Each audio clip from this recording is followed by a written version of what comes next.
Welcome to another video tutorial. This time we're going to be talking about future forms with simple present, might and may, future progressive, and future perfect.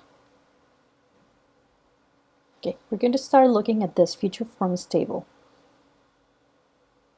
First we have the simple future. You remember we formed the simple future by using the personal pronoun plus will. You can contract it to the apostrophe double L and infinitive. We use them to talk about predictions and offers. For example, you will find the love of your life. That's a prediction. I'll share my lunch with you. That's an offer. We also have the future with a modal, with might or may. The form is pronoun plus might and may, or may, plus infinitive. And if you remember when we talked about models of deduction, we talked about may and might help us give the idea of possibility. So we might run into someone famous at the airport, or we may run into someone famous at the airport. Then we have the future with going to. It is equivalent to the voy a hacer algo in Spanish. We form it with the pronoun plus the verb to be conjugated in the present, which should be am, is, or are, plus going, plus infinitive. And the use is for intentions or a prediction and present evidence. So we have, I'm going to study a master's degree, that's my intention, or she's going to graduate with honors, because I know that she's a good student, I know she's going to graduate with honors, so I have evidence for that prediction. While the first prediction we had with the simple future, which was you will find the love of your life, is just a prediction without basing it on evidence. This other one is based on evidence.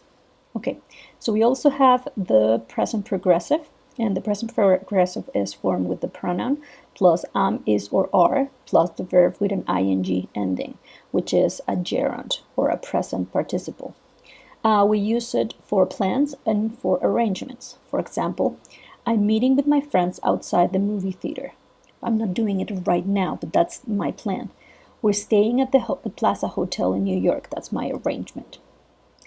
Then we have the simple present. Simple present can refer to future events when it's about a fixed future event. And we form, and it's very easy, just a pronoun and the verb in present. For example, the movie premieres next weekend. That's a fixed future event.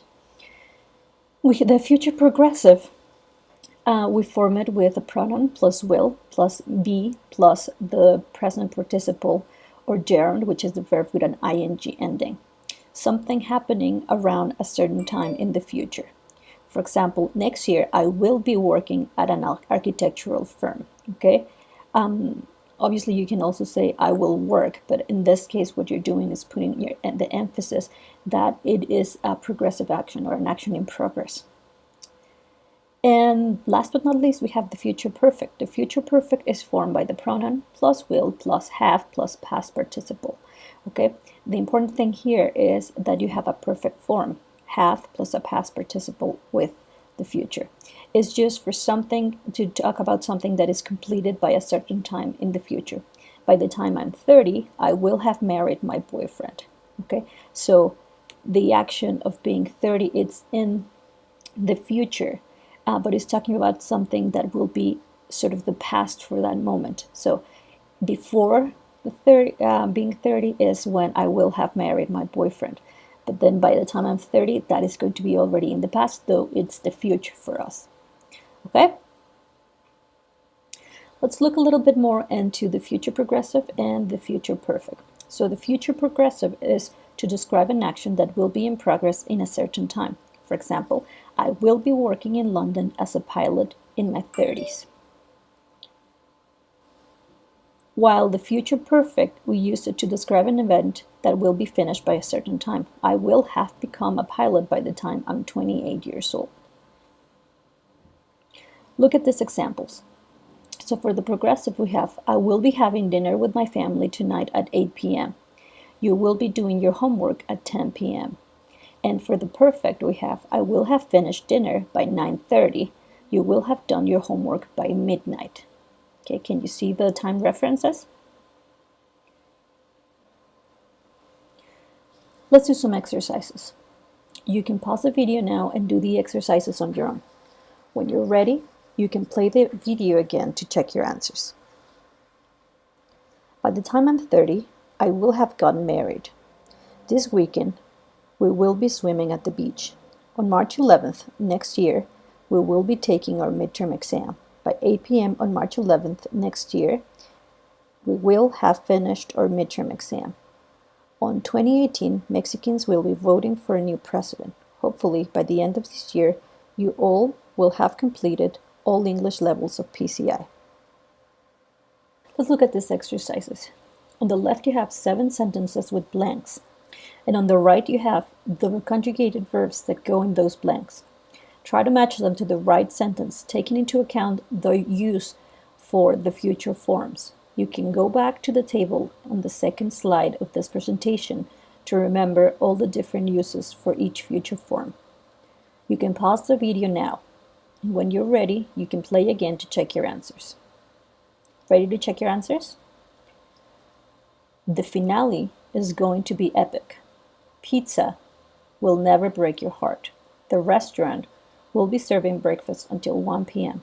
By this time next year, I will have earned enough money to pay for my trip to Europe. If you can speak English well, you might get a job in another country. Next semester starts August 17th. My friend is picking me up at 5 p.m. at the entrance. So if you look at the sentences, we have that the first one, the present evidence tells me that is going to be epic. Number 2 is a prediction. Number 3 is a progressive action in the future.